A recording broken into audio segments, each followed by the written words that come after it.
Assalamualaikum warahmatullahi wabarakatuh. Shalom, Om Swastiastu, Namo Buddhaya, salam kebajikan. Perkenalkan, nama saya Hasra SSI MSI, salah satu pengajar di program studi D3 Teknologi Budidaya Perikanan Politeknik Negeri Pontianak. Bidang keilmuan yang saya tekuni yaitu ilmu aquaculture dengan konsentrasi pada bidang nutrisi pakan ikan.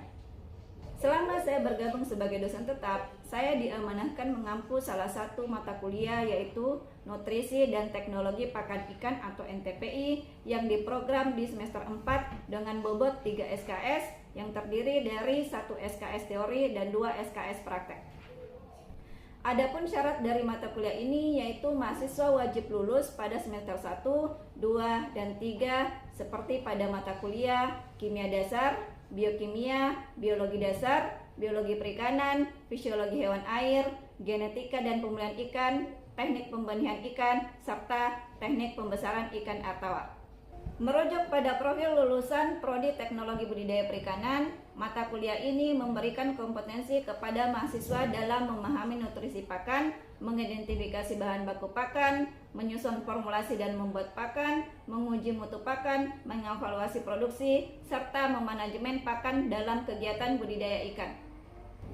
Jumlah pertemuan selama pembelajaran ini yaitu 16 pertemuan, terdiri dari 1 sampai 7 pertemuan teori, UTS pada pertemuan ke-8, kegiatan praktek pada pertemuan ke-9 sampai 15, dan kegiatan UAS pada pertemuan terakhir yaitu pertemuan ke-16. Materi pokok yang diberikan kepada mahasiswa dalam mata kuliah ini yaitu terdiri dari 8. 1. Peran pakan dalam aquaculture. 2. Penerapan nutrisi pada kegiatan budidaya. 3. Teknik dan manajemen pemberian pakan. 4. Indikator keberhasilan penggunaan pakan pada budidaya ikan. 5. Pengenalan jenis dan ragam bahan pakan. 6. Menyusun formulasi dan membuat pakan. 7. Cara pengadaan dan penyimpanan pakan. Terakhir 8 yaitu aplikasi teknologi pada pakan ikan. Adapun metode pembelajaran yang saya gunakan pada mata kuliah ini yaitu mulai dari ceramah, diskusi, kuis, simulasi, project based learning, dan student center learning. Sedangkan sistem pembelajarannya berupa teori, praktek, tugas terstruktur, dan tugas mandiri. Sistem penilaian pada mata kuliah ini pada kegiatan teori sebanyak 40%, terdiri dari keaktifan, tugas terstruktur, dan UTS masing-masing sebanyak 12%, sedangkan pada kegiatan praktek sebanyak 60%, terdiri dari keaktifan 24%, laporan atau tugas, dan UAS masing-masing sebanyak 18%. Pada kesempatan ini izinkan saya menyampaikan penyajian diri dosen dalam unjuk kerja Tridharma Perguruan Tinggi PDD UKT-PT dalam bidang pengajaran sertifikasi dosen tahun 2025. Assalamualaikum warahmatullahi wabarakatuh. Waalaikumsalam warahmatullahi wabarakatuh. Selamat pagi. Pagi. Sehat semua? Alhamdulillah. Sudah pada sarapan? Ya. Ibu absen dulu ya. Andi? Ya, Bu. Andi Fauzi, maaf. Andi Fauzi. Ya, Bu. Yoga? Marsha? Ada Bu. Alia? Udah siap kuliah hari ini? Ya. Alhamdulillah. Kita melanjutkan materi yang sebelumnya ya. Terkait apa? Pembuatan pakan ya. Nah, sebelum kita membuat pakan, di bab sebelumnya kita belajar tentang identifikasi dan pengadaan bahan baku ya. Kemudian ada lagi sebelum itu kan alurnya. Setelah itu apa? Menyusun formulasi. Kemudian yang terakhir kita membuat pakan. Nah, sebelum kita lanjut, kita review sedikit ya, refresh sedikit materi-materi yang kemarin. Masih nyambung apa enggak? Ya? Oke. Kita review dulu di materi jenis dan bahan baku pakan ya. Kita kemarin sudah mengidentifikasi berbagai macam bahan baku, baik yang sifatnya lokal maupun sifatnya sudah banyak dipasarkan di pasaran. Nah, kira-kira nih di Kabupaten Hulu kita nih punya begitu banyak potensi bahan baku lokal yang belum tersentuh ya, yang bahkan mungkin tidak tahu ternyata itu punya nilai ya. Kira-kira apa contohnya? Ada yang bisa kasih? Masih ingat? Dedak padi ya. Bentuknya adalah limbah sisa penggilingan padi menjadi beras. Apalagi? Ampas tahu dari industri pembuatan tahu. Dari limbah ikan. Misalnya kalau kita di Kabupaten Hulu apa? Limbah pengolahan ya. Calon-calon pengumpul limbah. Limbah itu kan tidak punya nilai ekonomi ya. Setelah diolah, disentuh dengan teknologi sedikit, akhirnya memiliki nilai ekonomi ya. Mungkin apa? Kelapa ya, pengusaha kopra dan minyak kelapa ya. BCO. Apalagi? Biji karet. Atau mungkin ibu kalau datang ke Kapuas Hulu, katanya ternyata orang Kapuas itu punya banyak jenis makanan buah dari hutan, ya kan? Bisa jadi kita belum mengeksplor berbagai macam buah hutan yang ternyata tidak memiliki nilai ekonomi secara pasar, ya. Tapi ternyata memiliki nilai nutrisi yang tinggi, ya. Hanya karena kita tidak tahu, karena kita belum mengeksplor. Itu bisa menjadi potensi-potensi untuk apa? Lainnya, ayam, kambing, sapi, dan lain sebagainya. Setelah itu mengidentifikasi apa lagi? Kita melakukan formulasi. Masih ingat ada berapa macam metode formulasi? Kambing? Nah, ada formulasi ada berapa? Ada 3. Persamaan aljabar segi 4% betul?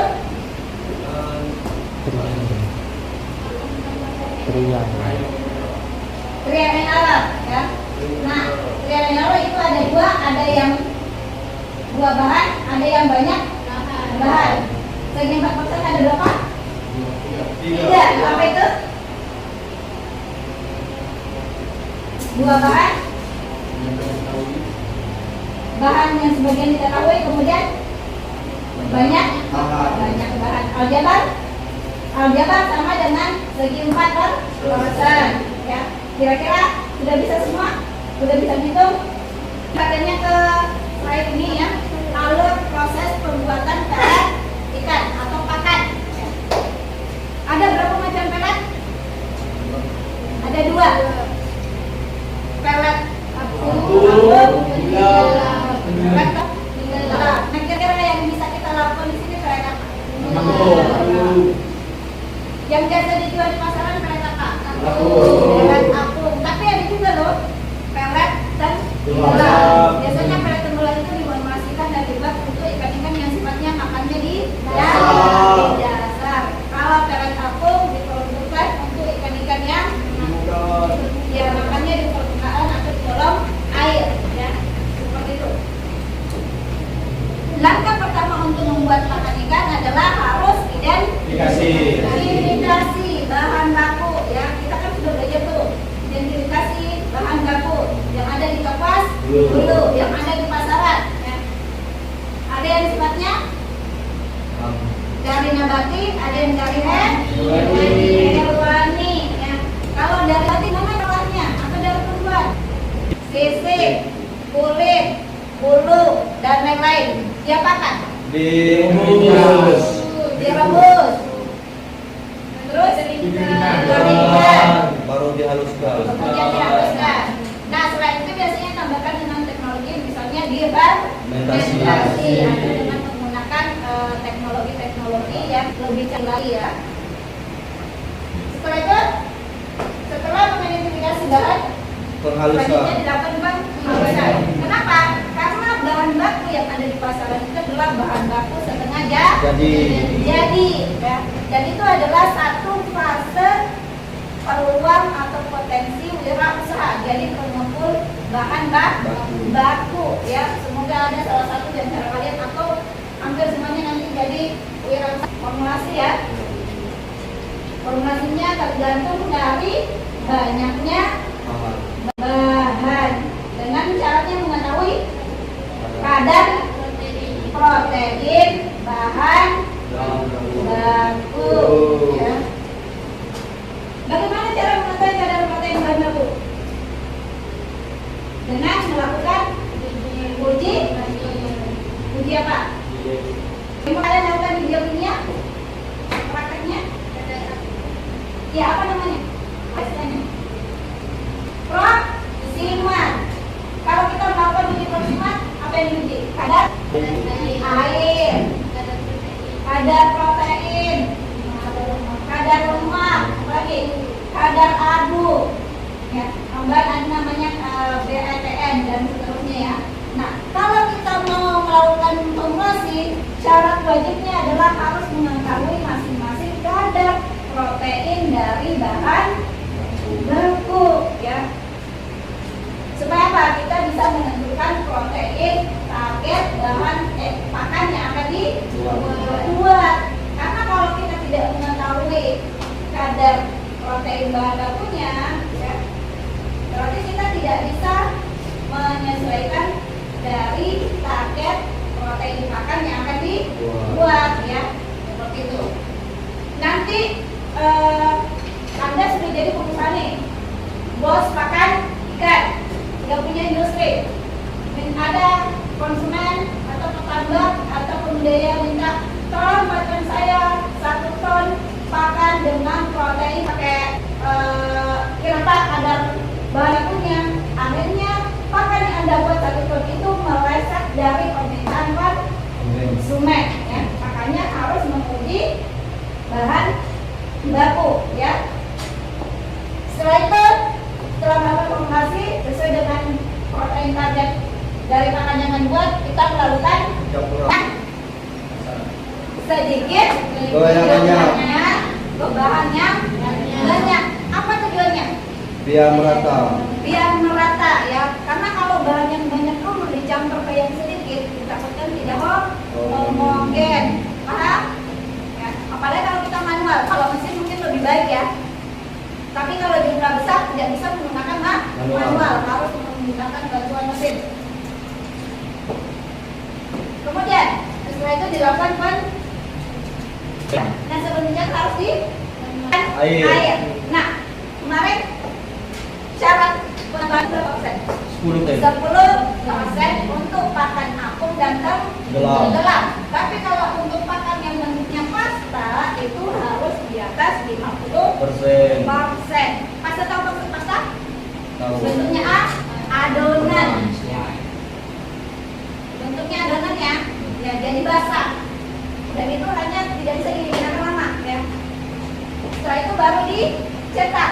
Nah cetakannya itu menggunakan alat-alat yang mulai sederhana, yang biasa aja, sampai yang luar biasa ya.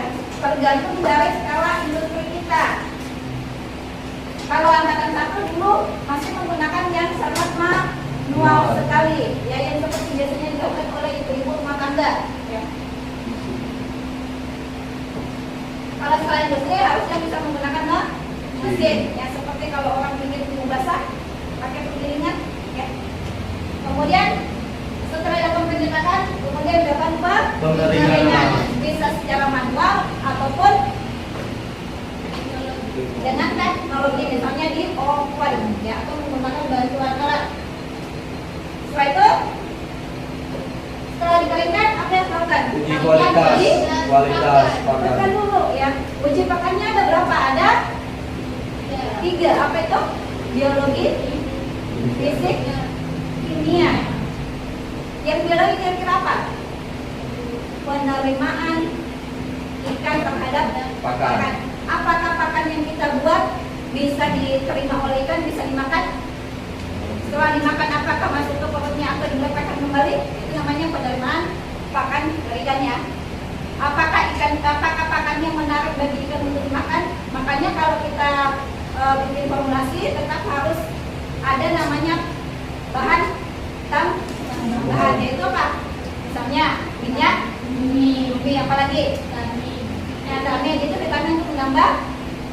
kadar gizi atau nutrisi pakan. Apalagi yang sifatnya bisa menarik aroma, rasi, ya.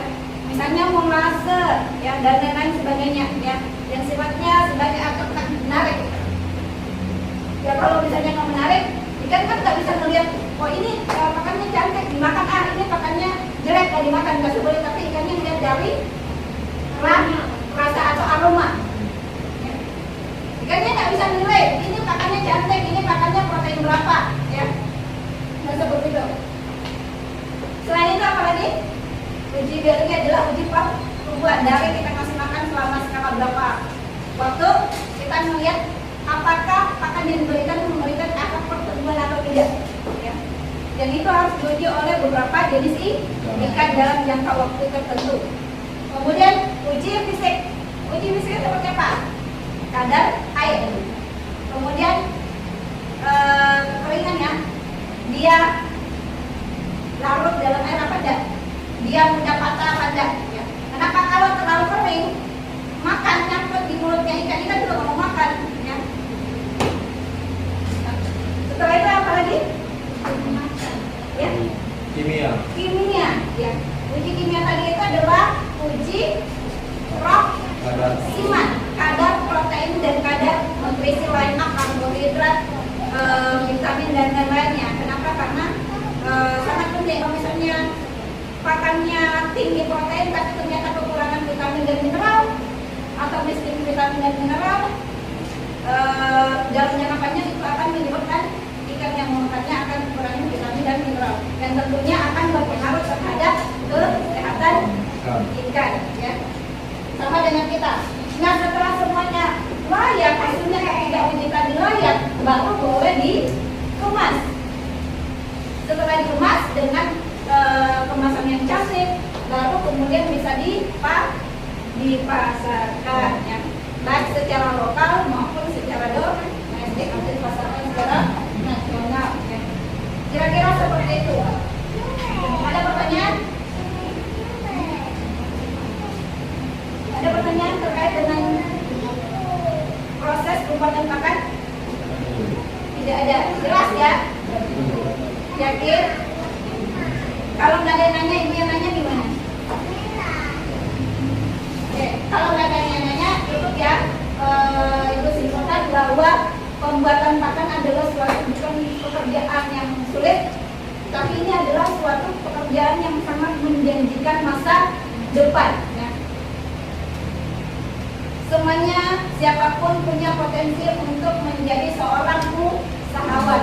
Siapapun berpotensi menjadi seorang miliarder. Siapapun berpotensi menjadi seorang yang bermanfaat. Salah satunya dengan menciptakan lapangan kerja minimal untuk diri sendiri, ya, supaya tidak bergantung sama orang lain, ya.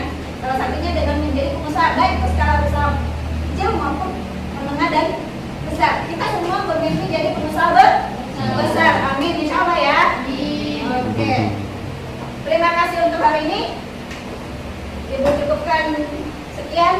Terima kasih untuk interaksinya. Wassalamualaikum warahmatullahi wabarakatuh. Waalaikumsalam.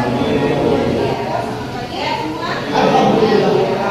Ya, Alhamdulillah. oke, dibagus dulu. Oke. Jauh, Ya. Juga, oke. jauh. Ya. Oke.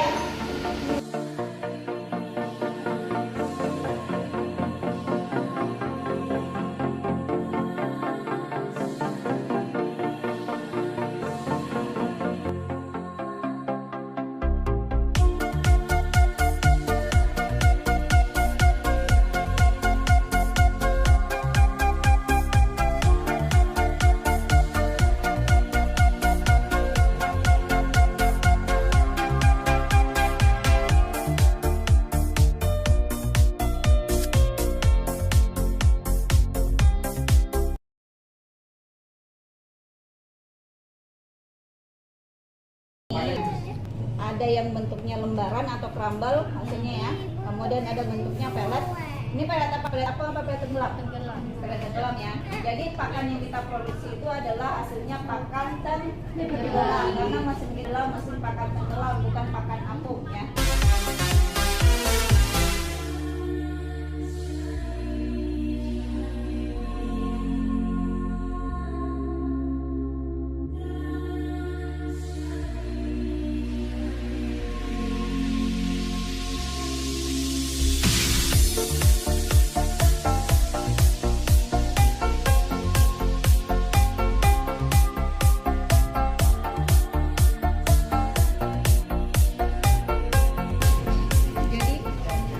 adalah pakan yang sudah dipisahkan dengan perambal-perambalnya atau yang lembaran-lembaran ya, yang sudah siap untuk di packing.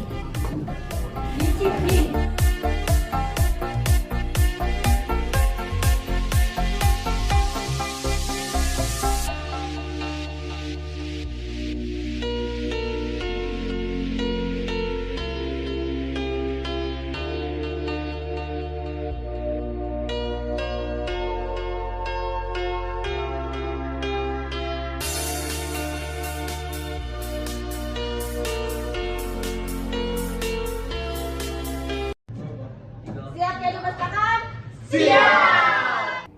Demikian video pembelajaran PDD UKT-PT bidang pengajaran sertifikasi dosen 2025 yang dapat saya sampaikan.